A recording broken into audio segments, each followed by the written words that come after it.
Telangana voice news میں آپ سب کا استقبال ہے۔ آئیے نظر ڈالتے ہیں آج کے اہم خبرنامے پر۔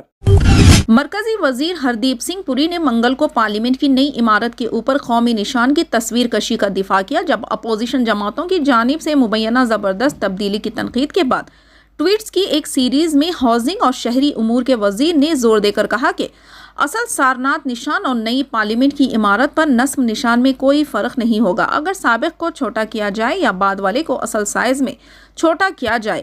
ناقدین پر طنز کرتے ہوئے انہوں نے لکھا، خوبصورتی کو دیکھنے والے کی نظروں میں جھوٹ کے طور پر جانا جاتا ہے، سکون اور غصے کا معاملہ بھی ایسا ہی ہے۔ تناسب اور نقطہ نظر کا احساس فراہم کرتے ہوئے پوری نے کہا کہ سارناتھ کا نشان 1.6 میٹر لمبا ہے، جبکہ تازہ ترین تصویر 6.5 میٹر ہے۔ اس نے استدلال کیا کہ اصل کی صحیح نقل اگر نئی عمارت پر رکھی جائے تو پردے ہی ریل سے باہر بمشکل نظر آئے گا۔ وزیر نے دونوں ڈھانچوں کا موازنہ کرتے وقت زاویہ، اونچائی اور پیمانے کے اثرات کی تعریف کرنے کی ضرورت پر زور دیا۔ خبر رساں ایجنسی AFP کی رپورٹ کے مطابق سری لنکا کے وزیر اعظم کے دفتر نے کہا، سری لنکا نے صدر کے فرار ہونے کے بعد ہنگامی حالات کا اعلان کر دیا۔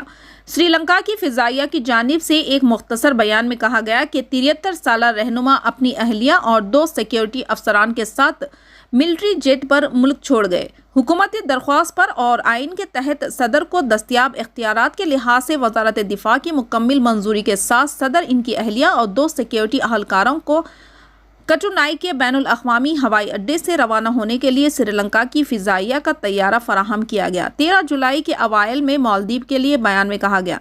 PTI کی ایک رپورٹ کے مطابق وہ ملک کو دیوالیہ کرنے والی معیشت کو غلط طریقے سے سنبھالنے کے لیے اپنے اور اس کے خاندان کے خلاف عوامی بغاوت کا سامنا کرنے سے چند گھنٹے قبل ملک چھوڑ کر بھاگ گئے تھے۔ وزیر اعظم رانیل وکرما سنگھے بدھ کو نگراں صدر کے طور پر حلف اٹھائیں گے، جب تک کہ 19 جولائی کو اس کے عہدے کے لیے نامزدگیوں کے بعد 20 جولائی کو پارلیمنٹ کے ذریعے نئے صدر کا انتخاب نہیں ہو جاتا۔ سپریم کورٹ جمعے کو مسلح افواج میں خلیل مدتی بھرتی کے لیے مرکز کی اگنی پتھ اسکیم کو چیلنج کرنے والی عرضیوں کی سماعت کرے گی۔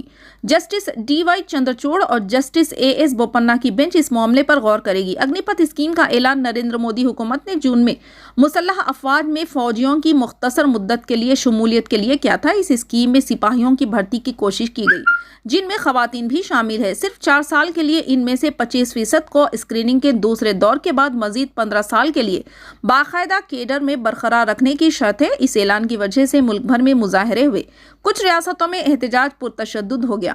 سپریم کورٹ میں کچھ عرضیاں دائر کی گئی تھی، جس میں مرکز کی جانب سے متعارف کردہ اسکیم کو چیلنج کیا گیا تھا۔ مرکز جارحانہ انداز میں اسکیم کا دفاع کر رہا ہے، یہ کہتے ہوئے کہ اصلاحات طویل عرصے سے زیر التوا تھی، کیونکہ مسلح افواج نوجوانی اور تجربہ لانا چاہتی تھی۔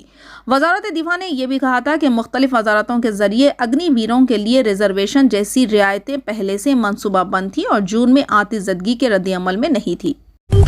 پہلی بار بھارت میں ایک نیا بلڈ گروپ ملا ہے، جو کہ دنیا کا نایاب ترین گروپ بھی ہے۔ گجرات سے تعلق رکھنے والے ایک 65 سالہ شخص جو دل کے مریض ہے کی شناخت EMM نیگیٹو بلڈ گروپ سے ہوئی ہے۔ یہ ایک منفرد خون کی قسم ہے جسے ABO یا AB کے موجودہ گروپوں میں درجہ بندی نہیں کیا جا سکتا۔ عام طور پر انسانی جسم میں 4 قسم کے بلڈ گروپ ہوتے ہیں، جو کہ مزید 42 اقسام کے نظاموں پر مشتمل ہوتے ہیں، جسے ABO، RH اور ڈفی 375 قسم کے اینٹیجنز بھی ہیں، جن میں EMM زیادہ ہے۔ تاہم دنیا میں صرف 10 ایسے لوگ ہیں جن کے خون میں EMM پائے جاتا ہے۔ کانگریس کے سابق صدر راہل گاندھی ایک بار پھر ذاتی دورے پر یورپ روانہ ہو گئے۔ توقع ہے کہ وہ ہفتے کے آخر تک واپس آ جائیں گے، جس سے وہ 18 جولائی کو ہونے والے صدارتی انتخابات میں ووٹ ڈال سکیں گے اور پارلیمنٹ کے آنے والے مونسون اجلاس میں شرکت کر سکیں گے، جو اسی دن شروع ہونے والا ہے۔ تاہم کانگریس جمعرات کو بھارت جوڑو یاترا کے مہم کے منصوبہ تیار کرنے کے لیے ایک میٹنگ کرنے والی ہے، جو 2 اکتوبر سے شروع ہوگی۔ اس کی صدارت ان کی والدہ کانگریس صدر سونیا گاندھی کریں گی۔ اس میٹنگ میں راہل گاندھی کی غیر موجودگی قیادت کے سوال پر قیاس آرائیوں کو مزید ہوا دے گی۔ راہل گاندھی کو اکثر BJP کی طرف سے ان کے مسلسل بیرون ملک دوروں پر تنقید کا نشانہ بنایا جاتا ہے، جو بعض اوقات اہم مسائل پر کانگریس کی اہم میٹنگوں کے ساتھ موافق ہوتے ہیں۔ مہاراشٹر کے وزیر اعلیٰ کے طور پر ادھو ٹھاکرے کا ٹریک ریکارڈ بالکل بھی خراب نہیں تھا۔